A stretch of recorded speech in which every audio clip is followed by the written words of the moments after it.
Muted. Oh, yeah.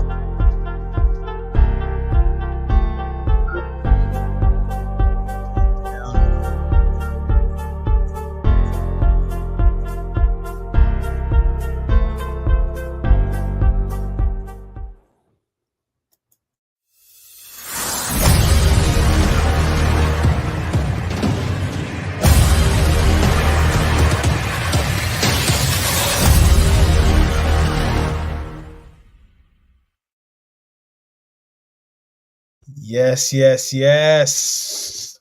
Yeah. Yo, we had to bless up to our boy Coach Taylor for putting that together, bro. Yes. Jermaine, what's up, man? What's cracking, big time? Good to see you, man. It's been a while, bro. You know Been like 30 whole minutes, man. Word. Bless up, man. What we got up for tonight? So what today we got? Oh, Junk. Oh, we got Oh, he missed the intro. Yo, Coach, what up, bro? What's up? Yo, Jermaine, do we want to play the intro again for Coach? Let's do it, bro. Let's do go it. for it, man. Let's play.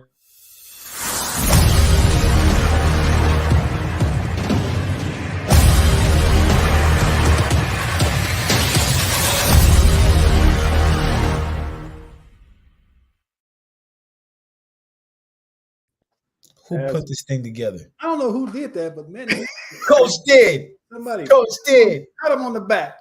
Yeah. Bless up everybody watching on the replay. Watching the replay, just type in #replay. And bless up to those that are going to be coming in and joining us. Listen, we got a real cool, well, I don't know how cool it is, but we're going to have it's important. We'll say it's important. We got an important topic today. And it came up yesterday in the BKC Saturday call. And it's about wealth. Now, what the hell does that mean? So as you're watching this, I want you to type in the chat, like, what does wealth mean for you? And also I want to type in, what's the feeling that you're getting when wealth comes up? Okay. And let's have us all check in with that. All right. So the check-in, how we doing Brotherhood of Kings, is like we have check-ins for all of our different circles. The check-in is an opportunity for us to get connected in order for us to create a space that's safe for us to really discuss whatever's on our mind and whatever's coming up. Fortunately, you all are here with us live, so we're going to go with it right now. I'll leave the check-in. The check-in's name, what's wealth to you, and what's the feeling that comes up around wealth. Okay, Paul, checking in from Jersey. What does wealth mean to me? Freedom, the freedom to pivot. Talked about this on Saturday. It was the first time I actually really said that out loud. And what all that means as far as the ability to pivot is, being able to do things without having to think like, okay, what's the budget for that? Like, okay, I get paid on this day and then 2 weeks from there, so I can save here. No, it's just having it in my account or in my resources to go and do a damn thing. That could mean going to see my kids, going to an experience. That can mean buying a piece of property or land, and I'll have the resources to be able to do that. The feeling that I get when it comes around wealth is I get anxious. I have some anger there, and it's more anxiety and anger, and I'm in. Next man. Yeah, Jermaine Johnson, Atlanta, Georgia, ATL. Man, bro, what wealth is to me.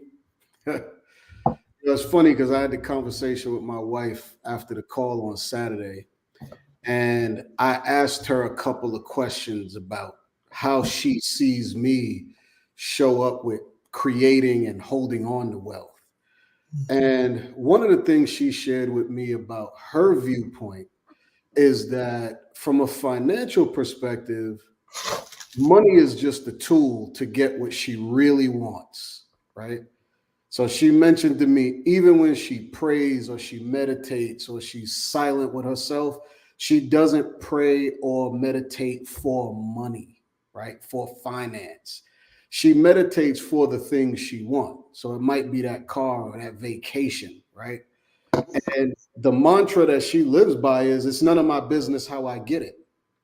And I thought that was really, really powerful, bro, because I'm the dude that's in the back with the numbers like, all right, if I do this, I make this move, I could flip that into that. Then I could go to Jamaica for a week, right? So I'm doing all of this. And meanwhile, she's like, nah, I'm going to just say I want to go to Jamaica. And I mean, that might come with the money to buy the Jamaica trip, or that might come in the form of a gift that somebody gives me to go to Jamaica.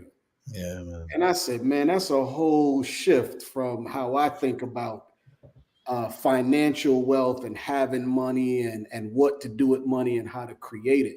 And so the feelings that come up for me around that is typically fear that I can't make the type of money I want to make to live the way I want to live. The fear is really big. And then there's a little bit of joy because every now and then I hit like a benchmark and I go, oh man, I made some good money that time, man. Maybe I could go do this or buy that or do whatever. So I'm still in that mode that when you say wealth to me, you know, many people go to spiritual wealth or physical wealth or emotional wealth. I go straight to the finance, bro. That's the first thing that pops up in my head. Even though I'm aware of all of these other ones, that's the big one that sticks out for me, bro. So, brother, thank you for that. I want to, after we do the check-ins, I want to come back because you said a lot of cool things. Like, first, the courage to talk to your wife about this and have that real authentic conversation. Bro. I want to come back to relationship and wealth. And then also you mentioned about when you hit your benchmark. So that's already telling me that there's a financial component that you've taken on about like, and it sounds almost more like goal oriented. So I want to come back to that, man. Thank you, bro. Thanks for checking in with that piece, man. Coach. All right. Michael Taylor checking in from Houston, Texas. And when I think about wealth, I think about a conversation I had when I was approximately 10 years old. Okay. I went up to my grandfather and I said, Grandpa, you know what? When I grow up, I'm going to be rich. And he said, well, how are you going to do that? I said, I'm going to own my own company. He said, that's a really good goal to have. Now, you got to remember, this is in the 60s. I'm in a poverty-stricken area. Nobody in my family had ever made any real amount of money. But at 10 years old, I had a vision that one day I was going to be extremely wealthy. It was an intuitive knowing. Now, fast forward, I'm 23, living the American dream. I got the house, the wife, the 2.5 kids and all that. And by society standards, I was successful, making decent money. And it wasn't until I lost all of that that I realized what true wealth is all about. And it wasn't just about money. It wasn't just about the material things. And so for me, when I think about wealth, I think about how much my wife loves me. I think about how much my kids love me. I think about the friends that I have and how much, and that to me is wealth. Now, at the same time, I have a dream of one day becoming a billionaire with a B. That's a dream of mine. So I think wealth encompasses it all. But I also know that, like Jermaine said, you got to also look at the numbers, because I want to be able to look in my bank account one day and see 9 zeros. In my bank account. And the feeling I get when I think about wealth is excitement, because I know one day I'll be able to do that. And with that, I'm in. Bless up, Coach. Bless up, Coach. Oh man, thank you guys. Something was coming up for me as you guys were sharing, and I was like wondering if it's something that is a collective pass at times. Is when you were talking about the other forms of wealth, and Jermaine, you mentioned it as well, right? Like, yes, there is that. And it's almost sometimes I think I use that as a pass, or as like a financial bypass to fail to address the fact that like I don't want to think about money because I'm uncomfortable with it. You know what I'm saying? Like that's the thing that comes up for me. Where I'm like, yeah, really, there's my family loves me. The Knicks should have a winning record this year. Things are good, you know? But I'm like, no, man, hold up. I still gotta pay attention to these finances, man, like, and where it's going. So something I want to check in with, right, is Jermaine, you mentioned benchmarks. And I'm wondering, like, for you guys, from a financial standpoint, like, were you ever educated on like investing and like just ins and outs of a financial game? Like, did you have anybody like that when you were growing up? Man, so good question, bro. And full disclosure, like really when it boils down to it, the only real models of making money that I ever knew were like the drug dealers and the street hustlers, right? Mm.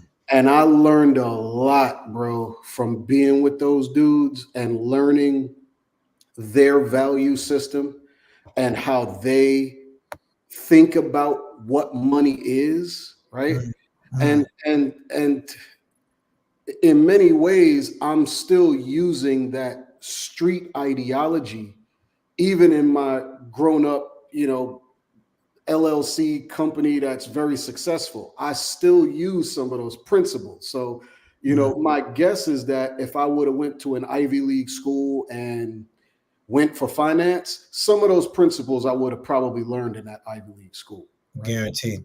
Yeah. Guaranteed. And so for me, the piece is really around what were the messages that I took on growing up about money and its relationship to me as an individual, right? Mm. Because Yeah. if I go back to slavery times, I go back to Jim Crow and oppression and systems of oppression, it was already built in the system for us to feel like we could never get there, right? Right. Yep. So for Black people, they wanted us to believe A, we would never get there. B, if we thought about it, there was something evil in it, right? Money is the root of all evil, kind of thing, right? Yeah. Yeah. And so it's designed to prevent us from being really, and I'll use the word fixated on finance, because there's a certain level of fixation that I have to go at my finances, right? There's this mode that I'm in, bro, that it's just like nonstop, like a freight train about finances. Mhm. And I know that the system was designed for me to not feel that way, because growing up, I can't tell you how many teachers told me what I couldn't do. How many grown-ups was like, man, you're shooting too far, bro. Just go to a technical school, learn what you need to learn, and make a living. That was a big thing with me growing up that I used to Yeah. hear older folks was just make a living, right? To me, that always sounded like struggle. So I'm like, nah, bro, there gotta be more than that. There gotta be more than just me only taking a vacation once a year for a week because that's what my employer gave me, right? Why can't I take a vacation 4 times a year? You know what I mean? And take it when I want to. Why does it have to be? So there was a lot around that, bro. And so the piece for me sitting here right now that I would like to share, man, is if you are in contemplation, where you're in a space where it's confusion around even the way you feel about finances and money, my invitation is to go a little bit deeper than that, bro, and try to figure out, what's that message that I'm carrying about myself, that limiting belief that tells me that money is just not for me, or that somehow I'm evil if I'm chasing money, or somehow it makes me a bad person if I choose to make that a focal point at some point in my life.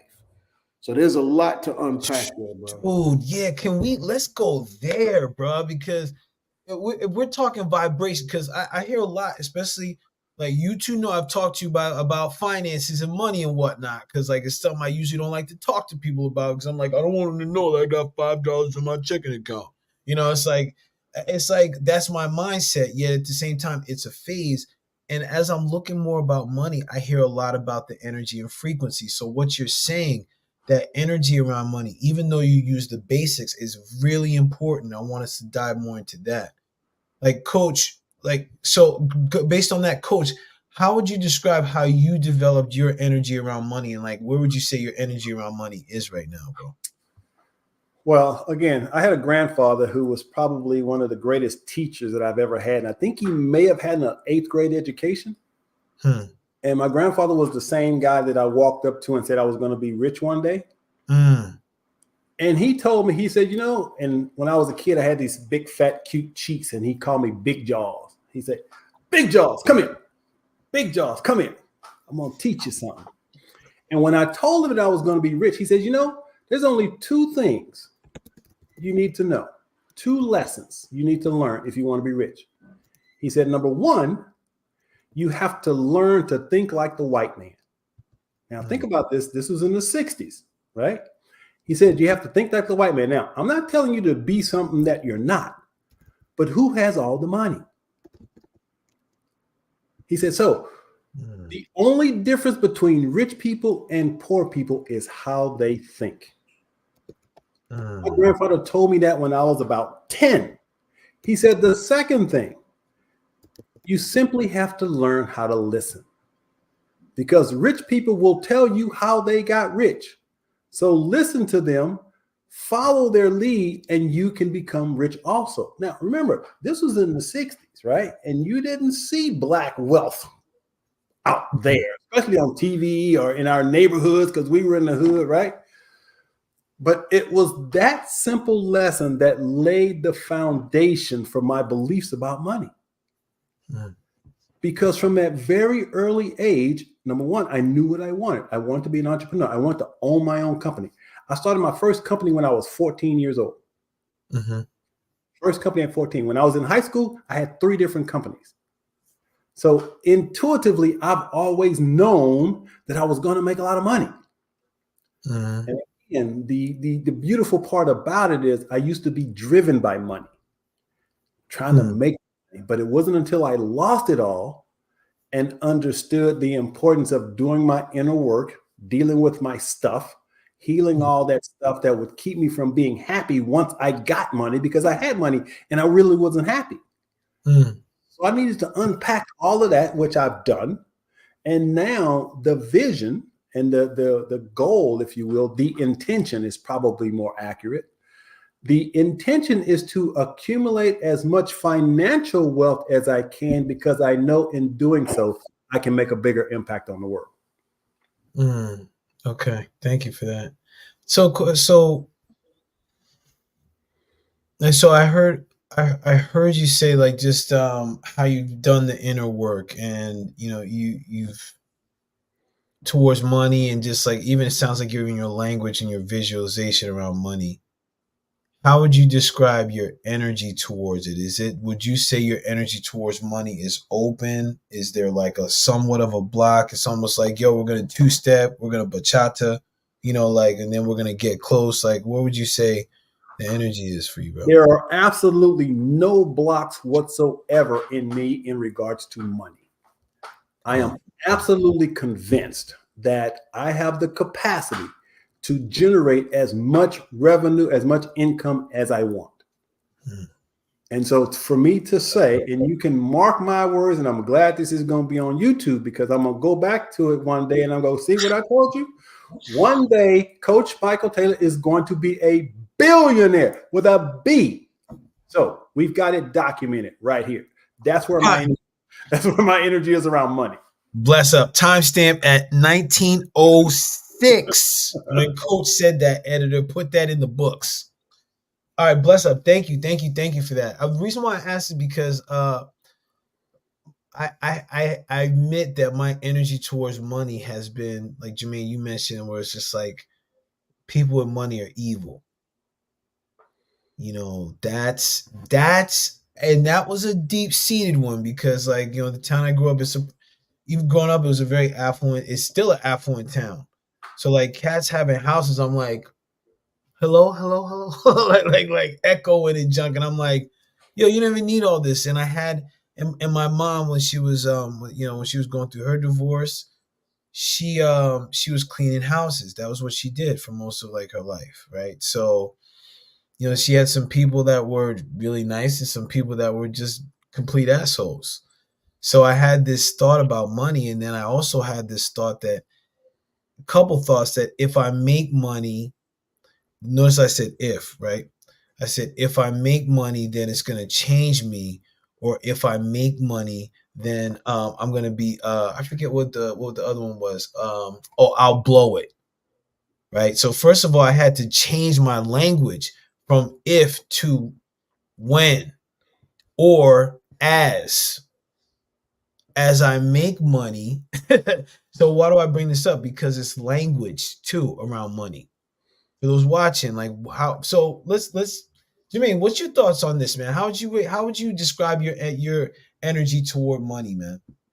Brother, that's you hitting on something that's probably touching a lot of nerves right now. I just want you to know Mhm. that. Because, for me, I remember feeling like, oh man, money ain't no big deal. I could still have fun. Money ain't and it was a way that I soothed myself for the fact that I wasn't where I really wanted to be. You know what I mean? It was a defense mechanism so that I don't go into a shame spiral around, men make money, men take care of their household, men do, and I wasn't doing that, right? And so there were these stories that I had to create in order for me to still feel whole, right? And so I really honor that place too, that I needed something and I was able to unconsciously give myself a safety net, right?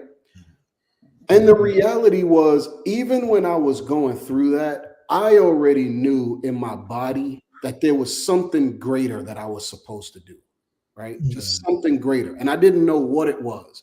And me, like Coach, I always been a business starter. I sold everything from hats to DVDs to CDs to even the VHS tapes that used to go in the little box. Oh, You Chuck. remember those? Man, I done sold all of those things, right? That's it. Illegal and legal, right?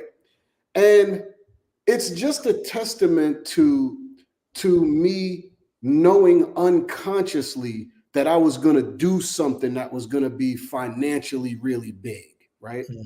And even the company, the individual company that I have now, outside of my other startups, but the one that I've been operating now for 17 years, I didn't really know how big it was going to be either. It was just a chance I took at a time that felt good, and it just over the years just got better and better. And now, it is yielding for me today the life that I feel like I've always wanted. The autonomy to not have to be at a certain place at exactly the right time every Monday, Wednesday, or Friday. When I Mhm. want to go on vacation, bro, it's really just about when I want to go. It has nothing to do with any other parameters. The last weekend, I just got home. I've been going 2 weeks. I went to North Carolina, spent some time with my wife's best friend, went on a New Warrior training adventure with MKP, Mhm. stayed an additional 5 days at my dad's house just because I could, right? And I wouldn't be able to do that if my energy around money was, man, money is evil. I just can't. It doesn't really matter. I can live with this check, and I'll just balance the check out so I can get food. I can pay my rent, and I can have $50 extra to save. Bro. I always knew that wasn't a life that I really wanted to live. I never knew how it was gonna pan out, Yeah. but now that I'm sitting in, and I'm all, what's funny about this part is I did hit a benchmark that I actually wrote down 3 years ago, and I have new benchmarks, bro. Like I have new. So now where I'm sitting is the parking space. This is Mhm. not the end. This is just, all right, I see I did that. Now what's next? And I keep on going. And most of it is around financial integrity with myself, financial freedom, and my ability to not only take care of me, but take care of the people around me as well. Mhm. Hey, Paul, Right. before you Yeah. before you before you jump in, I got to throw this out there because this has Yeah. been one of the challenges that I've dealt with. Again, I grew up in the 60s, and I remember if you saw a Black successful person, a lot of times what I'd hear in the neighborhood was, oh, he's just a token. It's like the brother worked hard to get where he was, but Black people were saying he's just a token, right? Even though he may have earned it, deserved it, or whatever, but that was a mentality.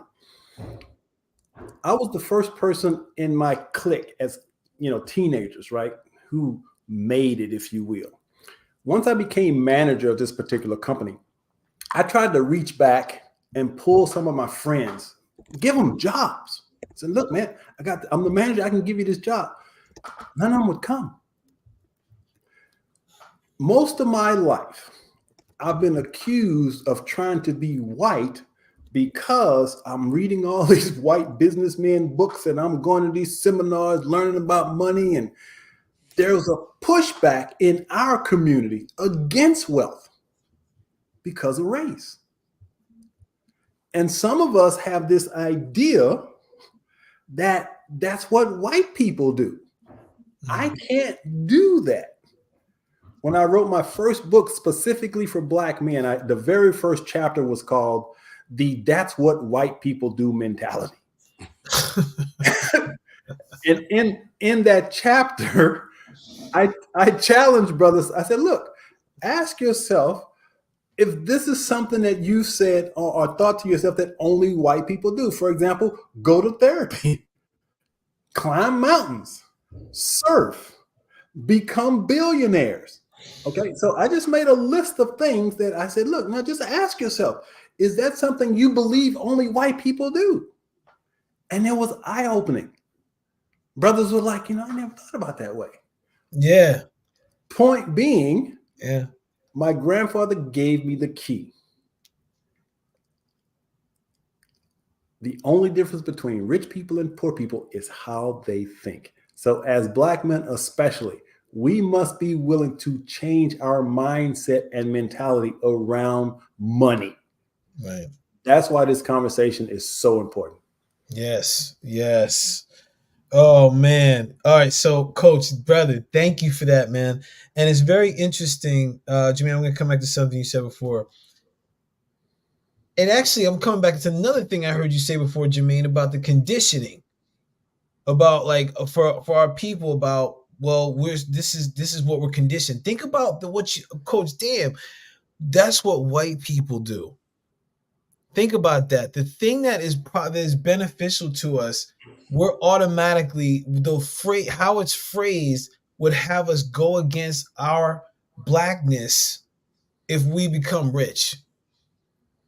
That's some crazy stuff right there. But I'm telling you, I think that's a subconscious mindset. Like, man, listen, that's like, hey, well, let's talk about like investments and stuff like this. Like, that's something white people do. Is it? I think everybody does that. You know what I mean? Like, yo, what? So, Jimmy, I want to come back to what you were talking about with financial integrity. Can you give, like, when you said that, I was like, damn, that's what? Wait, tell me more, bro. What is that, bro? Tell me, like, how would you describe that? Yeah, let's talk about that. And let's notice that the original question was, what does wealth mean to you? Yeah. We've already spent half of our time in finance, right? Just a point of awareness, right? And I think it's important because this is what stirs the juices, right? This is that piece of me that's like, damn, I don't know certain things, or I want to know certain things, or what is this really about? Let me rethink what it is that I really know about that, right? Mm-hmm. So here's what I look at as financial integrity, right? To me, and this is just for me in my life, right, is that I have a goal to be able to produce more than I consume, right? So, and my measurement of how successful I am is how many other human beings I could add to that on my own back, right? Mm-hmm. So if I could go out and produce for me and take care of me, boom, I'm breaking even. If I can go out and produce and take care of me and one other person, that's good. If I could do that with 5 other people, that's freaking dope. If I could do 10, 20, 30, 40, you name it, bro, that's the measurement that I hold myself at. Like, this is what I'm looking at is how can I, all right, now that I'm here, how can I make it where I can do this same thing I'm doing, but for 10 other people, right? Now, bro, when I start thinking like that, the way that my mind starts to go, and you guys have witnessed it and probably didn't realize it was happening, but those moments when I call you and go, yo, bro, check this shit out. I just thought about this. This is what I'm going to do. And this is how it's going to be and blah, blah, blah. Those are those moments, bro. Those are those, we're going to do this. We're going to have a major impact socially, but even more importantly, we're going to make some money too. Yeah. That's me being in financial integrity with the person I want to really be, right? I don't want to be the guy that just has enough to throw one birthday party a year, you know, where everybody can come and nobody has to bring a dish because we don't have enough to. Yeah. I don't want to be that. I want to be the guy that is financially sound enough to feed 10 other families, right? And still be able to live the life that I want to live. And the question becomes, how can I do that if my priority is not finance? Because I can have the best intention in the world, bro. BKC changes lives every day, right? We give away a lot of what we do here. Do you know why I can do this? Why I could put this much time into BKC? Because I'm financially in integrity with myself. Because otherwise, bro, I'd be at work. I'd be putting in overtime. I'd be, yo, Paul, man, you got to do, you know, YouTube lives with somebody else, bro. I gotta hit the pavement, man. I got to go try to make another 200 or 300. I don't have to do that. So it allows me the space and the time to really put my heart where I want my heart to be.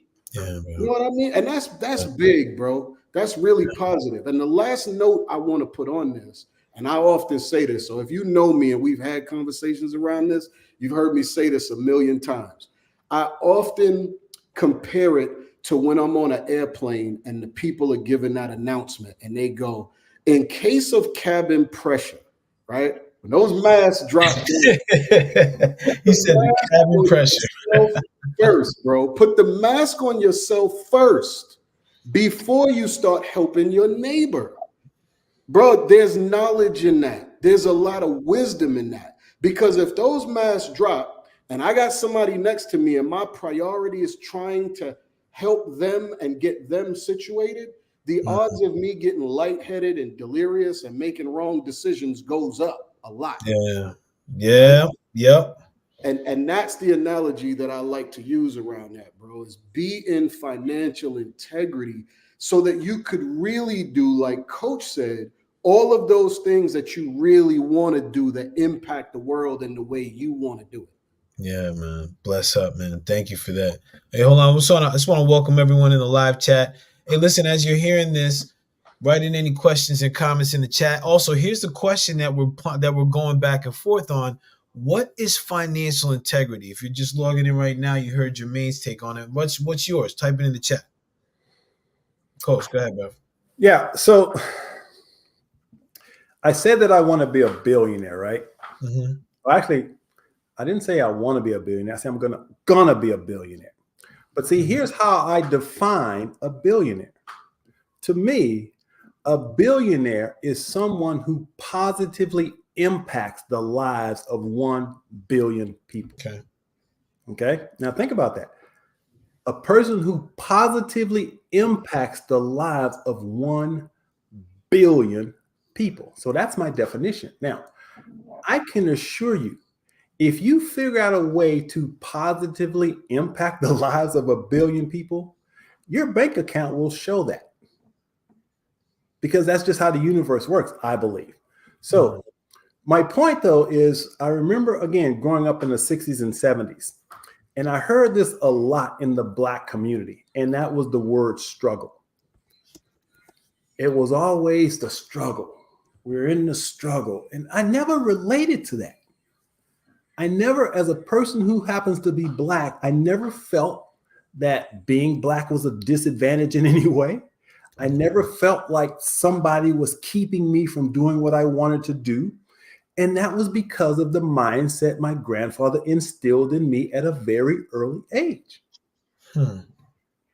I've never processed myself in any way as a victim. And so when we talk about financial abundance, I read in high school literally hundreds of books about business. I understood business. So again, at 23, I bought my first house, right? I understood, I had the comprehension. I understood business, and I've always relied on that knowledge, right? To grow, to become an entrepreneur. And so what I have come to know is, for me, financial abundance simply means I have enough money that I simply don't stress out over it. So is that the abundance or integrity? That's it. That's abundance. Okay, And then okay. you could put that in integrity, but that's more of abundance. It's a mindset, because I think you could make $20,000 a year and still be financially abundant, because you could be absolutely happy with where you are at $20,000 a year. I think that's possible. I mean, like, listen, you most likely be in like a field of Idaho or somewhere like this. Wherever you are. Wherever, but listen, I think, I appreciate what you're saying. And also, it's like I would love to be in that space. And New Jersey, I'd be like, listen, man, you have some change? I'd be on the corner. So I think, this, and it comes back to like that financial abundance piece. It is a mindset, because I think it will attract more finances, right? And at the same time, it's also a matter of that what I was hearing Jermaine say, that financial integrity, making sure I got all my stuff covered. So now it's like, where am I going with it? Because something else I heard, and I think it's the same for both of you, you both had this vision, right? So it started a long time when, Coach, you started writing your books and what have you. Jermaine, when you created that business 17 years ago, you were like, I heard you say you had some startups, and then this one was something that like, yo, I had a vision. So you put that work in, right? I just want to make sure, like, as we're talking about mindset, the mindset and vision is good, and your ass got to put yourself to work and in action. So what does that look like? That means physically and also mentally. Like, what's the plan to get yourself to that stage? Is it starting a business? Like, that's what I was loving about the call on Saturday, bro, because we were dropping books. We were like, yo, yeah, Silver Black Bear, welcome and thank you. I'm in integrity. I pay all my bills and still have money. Yeah, see, that's what I'm talking about, right? That's integrity, because you're able to cover and pay your bills, right? You're not like, oh, junk, like this is off, or this is something that I'm working with right now on a consistent basis, and then help that fuel how I grow. So it's like, okay, and it involved me like, yo, getting some support. Like, I got this thing called Rocket Money. So it was tracking like every month. It was tracking like, hey, you spent money this month on this much on this much on this. And I'm like, oh, junk, I can budget and switch that up. Hit up Costco and get some it's like, these are the actions. Now, I want to check in with you on this, with both of you guys. It's like, what are your conditions around maintaining your financial health, let's say? So like, what tools do you have to manage your financial health? Is it like, like, I heard you say businesses like as a tool, but do you budget? Like, how, like, especially you two are married men. So like, how does talk to us about that part of what the financial relationship part is like for you two? Oh man. Go ahead, Coach. You go first. Wow, you guys, that's the first time you two got speechless. Yeah. I got a ton to say, but I'm gonna let my brother go. Go on, Jermaine. He said we got speechless, Coach. Yeah. Never. Oh man, no, it's a good question, bro. It tripped me up when you was like, because y'all are both married, and I instantly went to how my wife thinks and how she budgets. And I say, oh Lord, I don't want to get into all of that, man. But seriously. So what I do, I am a analyzer, right? and I'm very on the fly with a lot of things that I do, right? So some of the things that I do, and this is personal life and business life with all of my businesses, right? The first thing I do is every year, at the end of every year, I do a full synopsis of where I'm spending the most money, right? Like, what does that really look like? Why am I spending this money? And the second piece to that is where can I save money, right? So for me, I'm a dude that carries buku amounts of insurance for my company and for my personal life.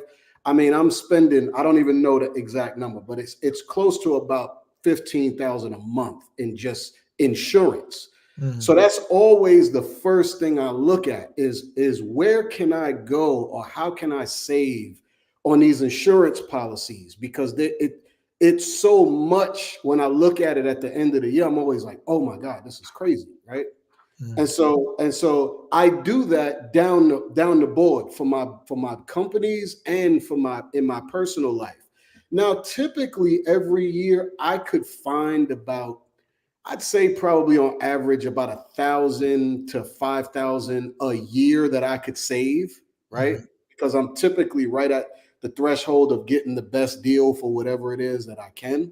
And then I implement those things. So those are ways that I help myself to hold on to money and to save money, is by looking at the budgets monthly and yearly and making adjustments on the fly that help me save a lot on that, right? Yeah. And then the other piece too, bro, is when I talk to like younger brothers or sisters who are trying to start a business, I do a lot of consulting for startup businesses. And they're mostly, you know, people who look like me who want to start a business. They respect what I do, so they come to me for advice. And the first thing I tell them, bro, is first of all, really check in as to why you want to be an entrepreneur. Why do you want to own a business?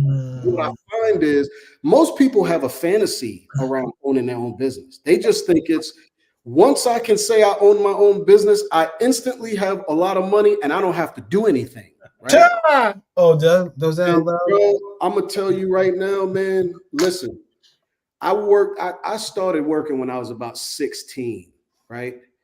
And it wasn't until the third year of my current company that I feel like I really started working, quote unquote, working. I'm talking about freaking 15-hour days, bro, 7 days a week, no holidays, no nothing.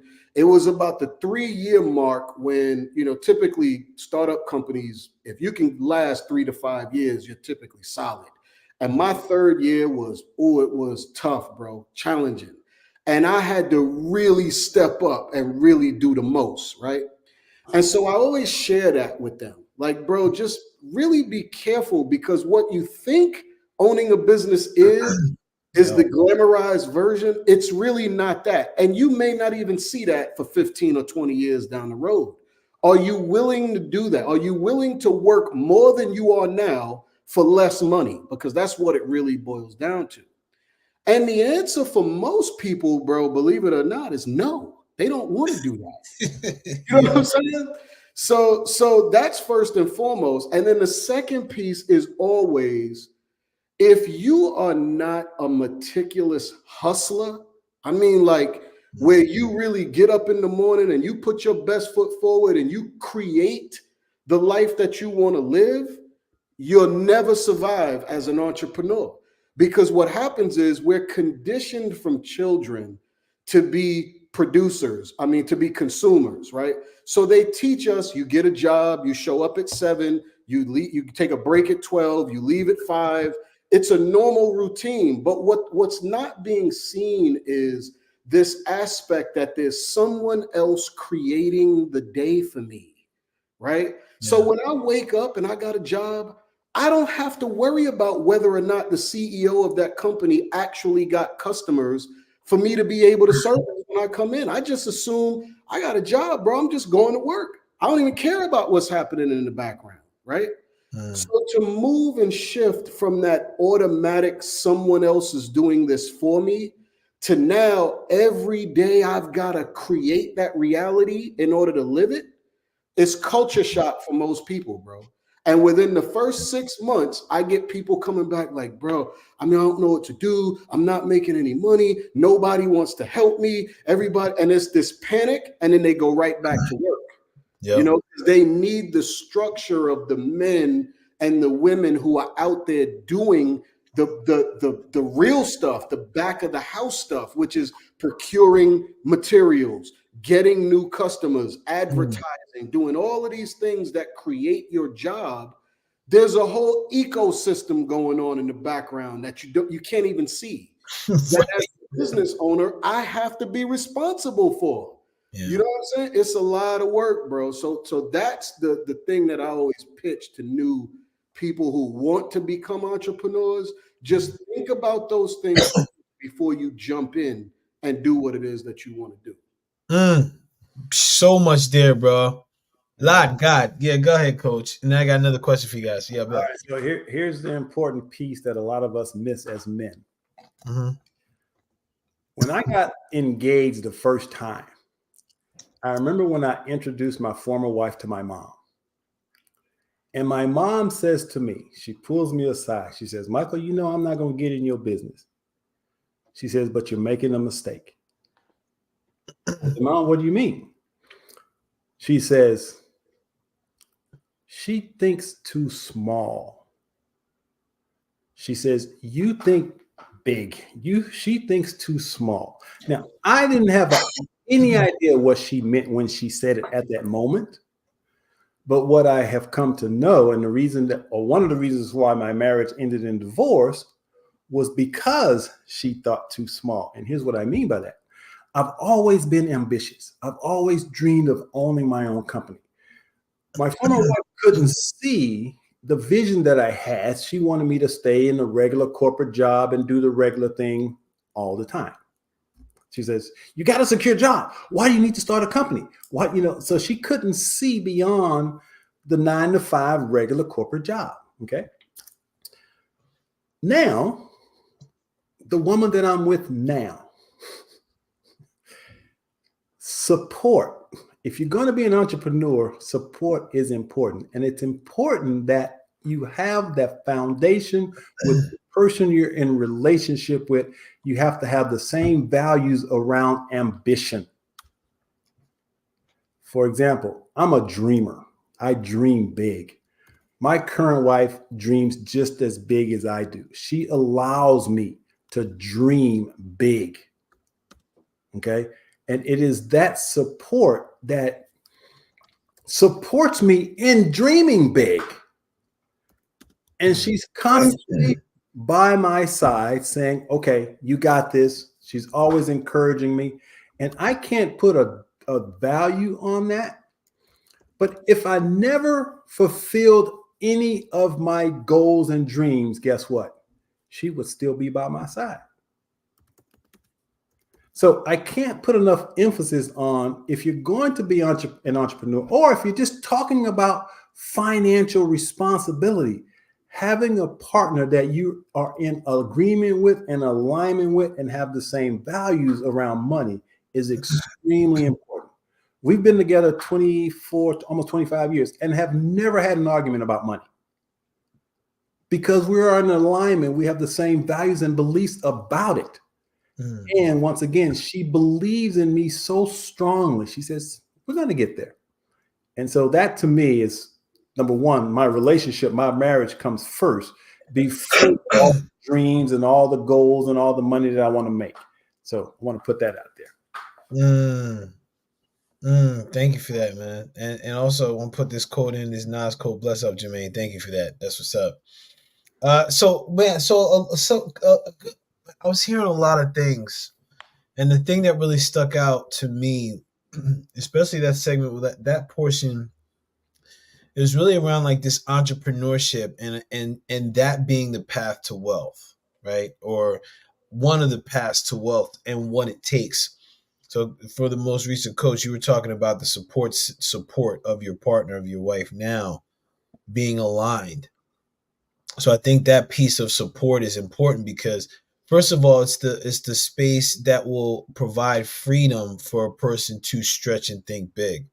I think that is a key piece because, like, Jermaine was saying, there's a lot of people out there that are going to have all these hopes and dreams about, I'm going to be an entrepreneur and a millionaire and drive a Lambo and run and live in this real cool house, right? And it's important that you have people around here that are going to give you the real about what you're about to get into. Like, so what Jermaine was saying is like, hey, look, all right, you good for that, right? Okay, now you ready to hustle every day? Like, and I mean hustle for about 3 years before you see anything. You ready? You ready? Yeah, I'm ready. No, you're not.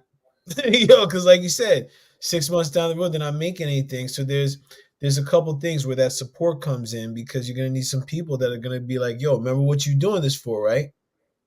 Remember what you're doing this for. And then also people that are gonna hold you accountable and make sure that you're in integrity. Something that I think that is important in this because I'm taking notes. I'm like, yep, okay, yeah, that's true. Because even when I had the juice business, I was like, I didn't really want to do juices. If I did, I would have made it happen. But I was just like, you know what, man? It was fun. I made some money. It's like I was able to keep some money more. Like Jermaine was saying, like, yo, and I like what you talked about there too, Jermaine.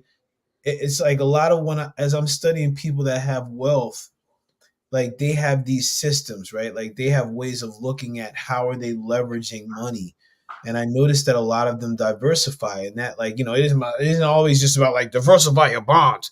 It's more like, yo, like this is how I'm making money. Like I take this money that I save and I reinvest it into what have you, like dividends, right? Or if I have this, like, you know what? Oh, I made some money on this insurance policy. I'm going to put it in this savings account so I could put money towards equipment.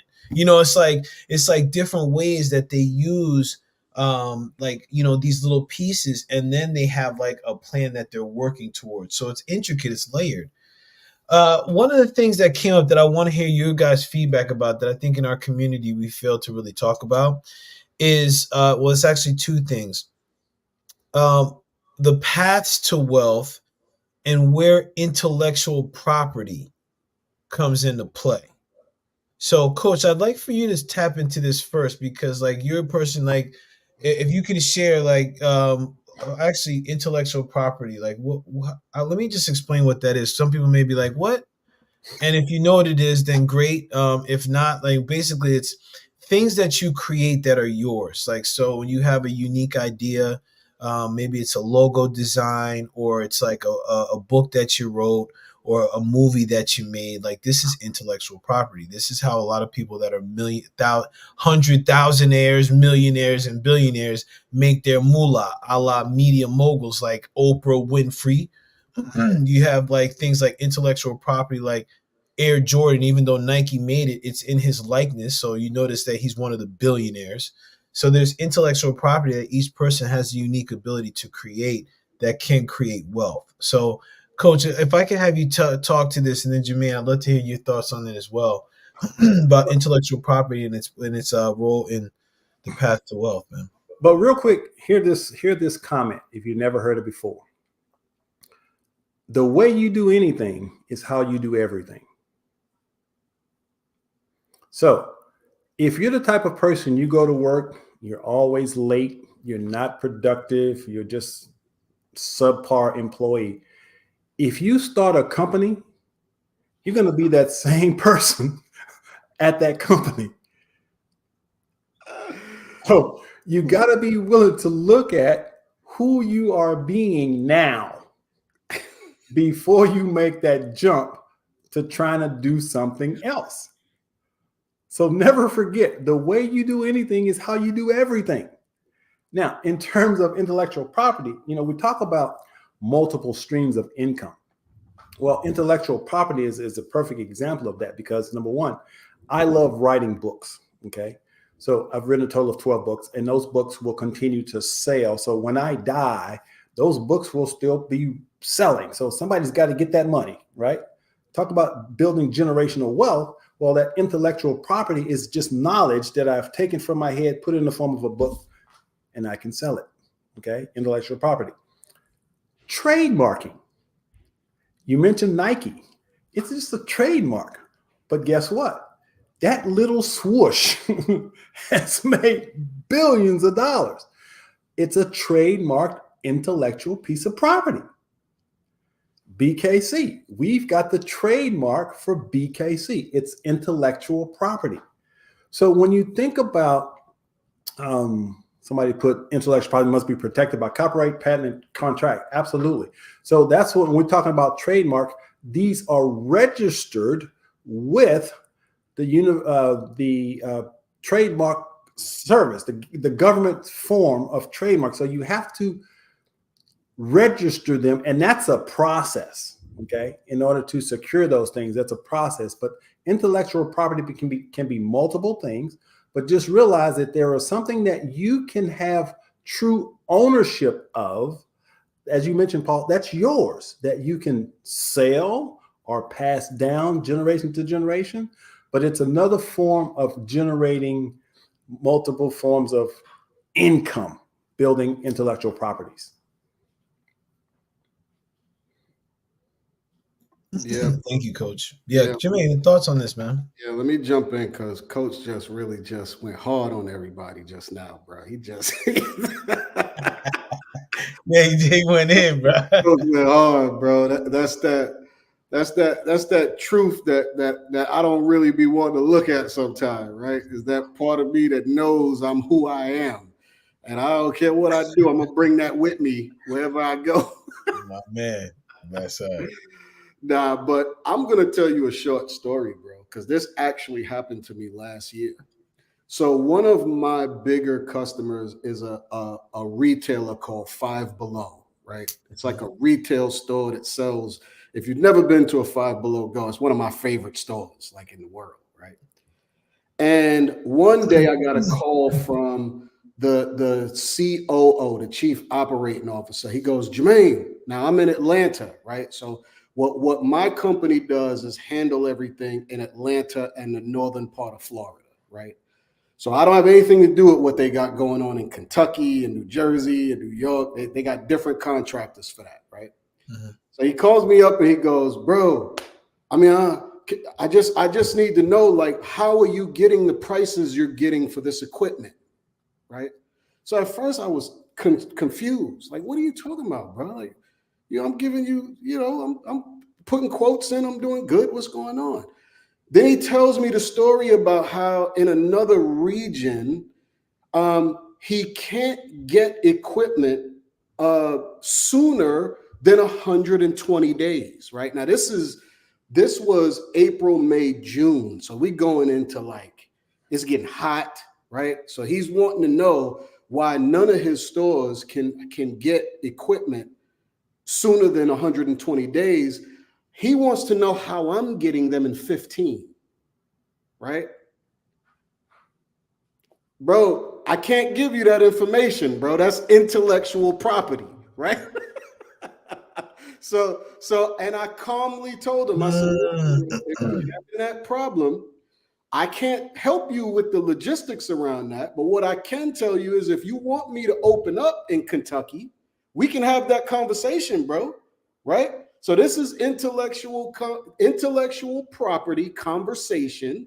And instead of me going, oh, well, the way that I do that is by doing X, Y, X, Y. Nah, bro. That's the secret sauce, man. I can't give you that.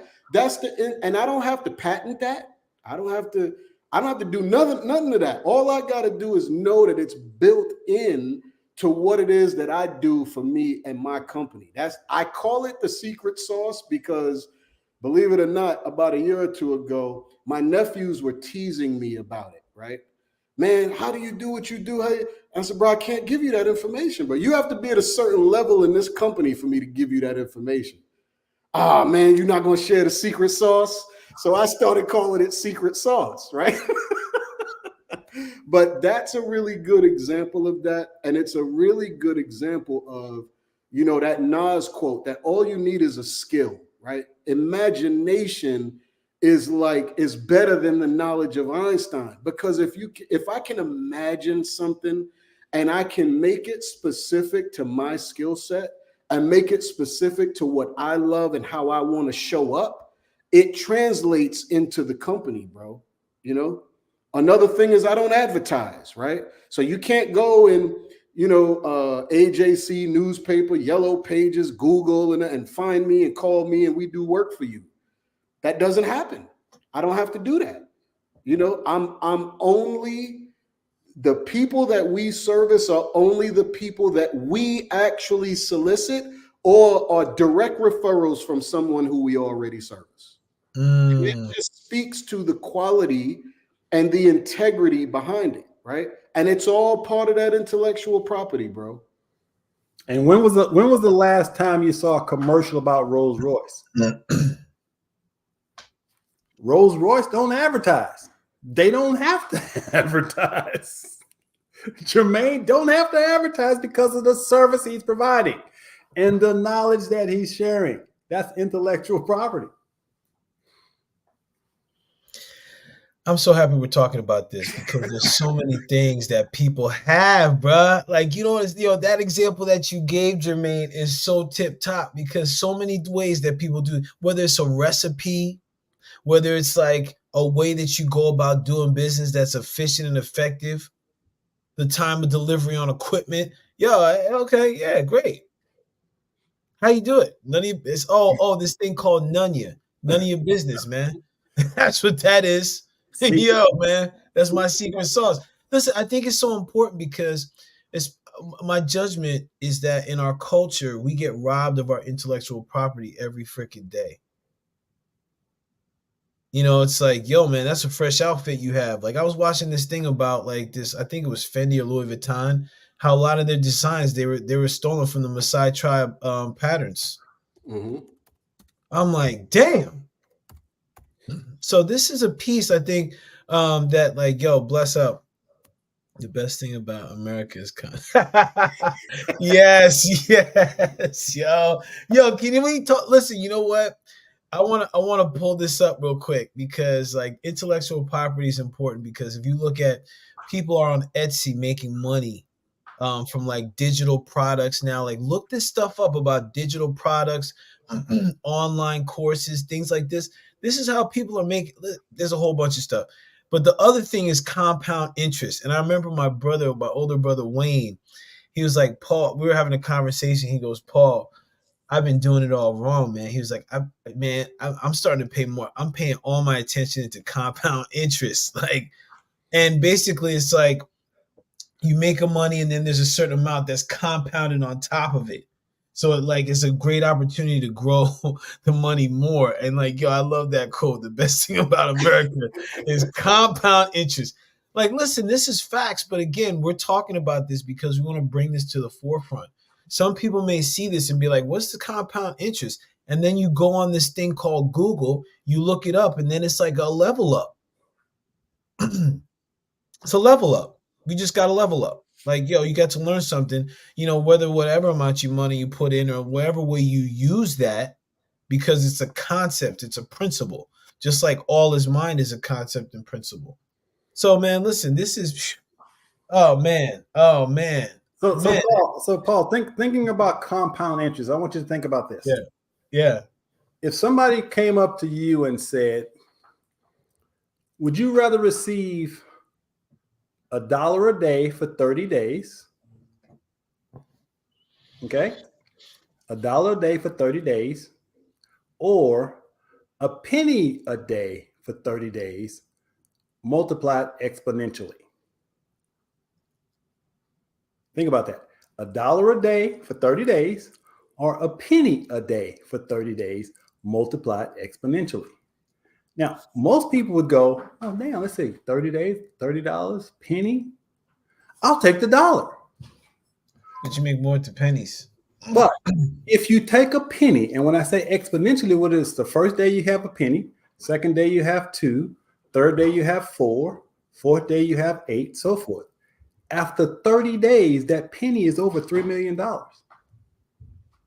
in 30 days. Do the math. Exponential growth. Exponential growth. If you look at it, because the first 20 days or so, it's nothing. But after the 20th day, as it doubles, In 30 days, you'll have over $3 million. That's bananas, man. Think about it. And you're going to go home one day and you're going to say, let me see if that works. It works.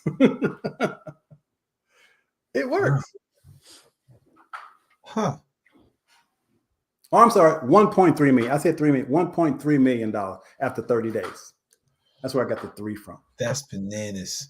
Yeah. If anybody wants to offer me that deal, man, I'll take the pennies, man. You could drop. I'll give you my bank account information. It's a wrap. I know we're past the hour. I wanted to start wrapping up and check in with you, man, because man, I'm processing a lot right now. And I think this may be a conversation we have again, because I think it's important that we start having these conversations and align more men of color to what wealth can look like. And again, it's going to be free of something that's like, all right, I'm going to do this thing for 5 days, and all of a sudden I'm going to be wealthy. Wrong. If this is what you're thinking this is, like, this is the wrong spot. Yeah, yo, Silver Bear coming with the gems today. What? Oh my God. Yeah, I was taught count and watch your pennies and the dollars would take care of themselves. So listen, that right there, that's like going back to how you do one thing is how you do everything. Because those pennies are the little things, right? Like those little dollars. Like Jermaine, like what you were saying, like where's the way? Okay, where am I spending most of my money? Where's places I can save there? That's watching your pennies. Mm-hmm. Some people may be like, it's insurance, it's gonna go up. Mm-hmm. But like, if I'm looking at like, is there okay? I can save $50 here. I can do okay, cool, bless up. Good stuff, Silver Bear. Oh, we got Dr. Sims in the building. Ooh, child, intellectual property, if it's misunderstood, will be defined as brain rape. You brothers care. Doing an amazing job on explanation. Thank you, bro. Thank you, man. Bless up, Dr. Sims. Bless up. Yeah, man. Great stuff, man. Great stuff. You can leave if you're watching this on the replay. Type in hashtag replay. Guys, as we're starting to wrap up, I put up some of the banners, man. Anything you want to finish off with or say as we get ready to close? Yeah, I got a piece, and this is something that's missing. As you're watching this, I want you to ask yourself, how many of you have actually written down your goals and intentions? Oh, Coach, you hit him with that, didn't you? Yeah. Wow. Because it begins with an intention. It begins with the vision. And for me, putting it in a spiritual context, it's like if I write something down, it's my way of saying, okay, universe, I hear that. Let me write it down because I know you're going to give me more information that's going to help me manifest that vision. And so if you have never done a vision board, if you don't know what that is, Google it. But as I look back on some of the vision boards that I created, I was homeless, living in my car, sleeping in the back seat. I had a vision board on the back seat with sticky notes. I wrote on a sticky note that one day I was going to become a New York Times bestselling author. Now think about that. I'm broke. I'm so broke I can't even pay attention. I'd never written a book before. I knew nothing about publishing, but yet I had the vision, the intention. I wrote it down. I stuck it on the back seat of the car that I was sleeping in. It took me 15 years before I got my first book published. But guess what? I fulfilled that intention. So it begins with the intention. And then it takes tons of action. And that's the piece a lot of people leave out. So vision, action, manifestation. That's how the universe works. Man, bro, you know what's funny about that, Coach? I have a story so similar to that, bro. And mine's went in the beginning when I started this company, I was doing about 10 or 15,000 a month, right? I said to my wife one day, I would really like to see that number be really big. And at the time for me, big was like 20 or 30. in a month, if I could do $30,000 in a month, I would be. So she wrote on the board 50,000. And I said, come on, babe, that's unrealistic. You know what I mean? Like how we can't do that like right now. I'm talking about right now. So she, in her way, right, in her loving way, she reminded me, it's none of your business how it gets there, as long as it gets there. It may not be from the work you're doing. It might be from something else. And I promise you, dude, that year, right, what ended up happening was I exceeded my goal, and I had done 30,000 in this particular month, right? Then simultaneously in the mail, I had never had a credit card before, right?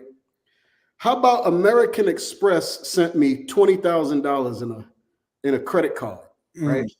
She opens it up and she goes, hey, there's a $20,000 limit on this credit card. I didn't know what she was talking about at first. She said, do you see what you wrote down up there?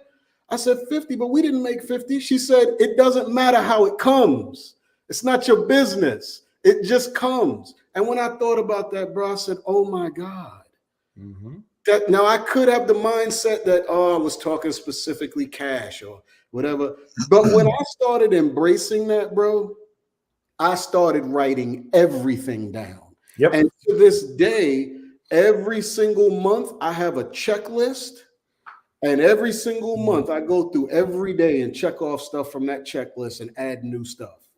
So absolutely, bro, that is a number one, man. Thank y'all for this group. Thank you for this topic, and let's continue this bad boy. And if you haven't heard the story about the comedian Jim Carrey, he was basically homeless.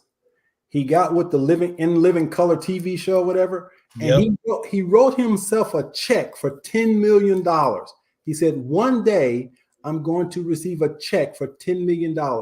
When he did Ace Ventura the movie, he got a check for $10 million to do that role. I'm telling you, write it down, baby. You got to write it down. Yeah, that brings up a whole other thing about like what's vision, man. So we may want to have a conversation around that, especially as the New Year's coming up quick. Like, what's your vision for the following year? Time to start thinking about it, peoples. Listen, tune in next week. See what we're talking about.